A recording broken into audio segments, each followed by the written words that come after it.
How'd you get into sales, head first? Did you take any courses? Did you read any books? I mean, or did you just kind of go and be yourself and just kill it in the lending industry?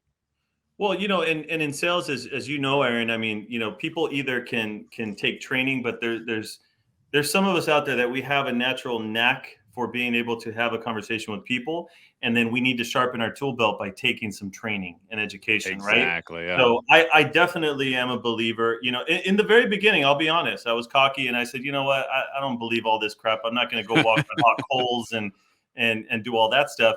But I definitely increased my business, and my business boomed when I started listening to the professionals. Hmm. Tom Hopkins, old Tommy Oh Hopkins. yeah. You guys, some of you know him, some of you don't know him. Tom Hopkins was the first time that I saw a live event, and Brian Tracy. Hmm. Amazing speakers, great sales professionals and training. And I highly recommend, if you've never heard their books, if you've never seen them live. I think Brian Tracy still to this day does events here and there. I think he had one in Anaheim a couple of years back. But that was the first time that it really clicked for me. And when I went to one of those events, I was kind of forced to go, and took my lending team at the time. Okay. And Brian Tracy was the one that got me into writing down your goals and putting it in a little piece of paper and putting it away somewhere, and looking from a 1 year perspective, and then looking back at that goal set that you made a year ago, and seeing how you did. That was the first time that it was eye opening. I had put on there, like most of us do, like, whatever, I'll put this much or that much. I put $250,000, and this is back in like 2007. And to me, that was just like, whatever, I'll play game. I'll put 250. I crushed it. I passed that goal that year, and I said, holy cow, there's something here. So I started following ever since then, understanding the importance of educating yourself so that you can educate others, right? So with sales, as you mentioned, real estate for me, it's really the passion's about educating the consumer. And so it doesn't feel as salesy, so to speak. But Hmm. I tell all my agents all the time, there's no way you'll be successful if you don't have some sales training or background, right? You have to understand how to negotiate. You have 100%. to understand how to mirror a customer. You have to understand some of these ways to respond best and negotiate, so that everybody wins, right? Oh, 100%. Yeah. No, one thing I like about sales, and me coming from the fire department, I had no idea what sales was, but you're right. You got to have some type of personality already, and a Mhm. fearless personality. And also a lot of people think that you got to have this like extroverted personality, not necessarily.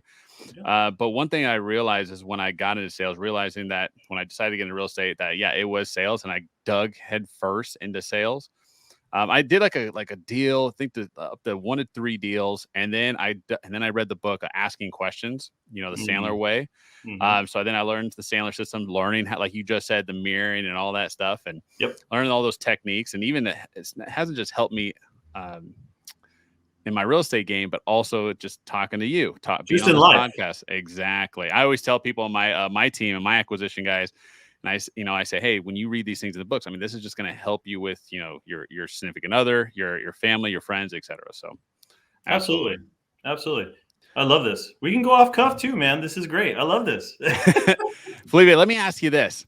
Okay, so you hit your $250,000 goal your very first year back in the day. What was your couple deals when you were doing all agent stuff? Yeah. So in the beginning, like I said, I was doing lending first, and so the year that I sat down at that conference with Brian Tracy, wrote down my goals. That was me being in the lending industry and teaching some of those tools and those tactics from that conference with my team at the time. And I think I had a team of about 8 individuals that were all under me as a lending branch, so to speak. And we crushed it that year. And that's when it truly hit home that without training, there's no way you're going to step up your game and be relevant consistently, right? So that was lending. But again, my passion was always, more. It was something else. It's like this wasn't for me. The lending thing wasn't for me. I don't know why. Just for whatever reason, it just wasn't my thing.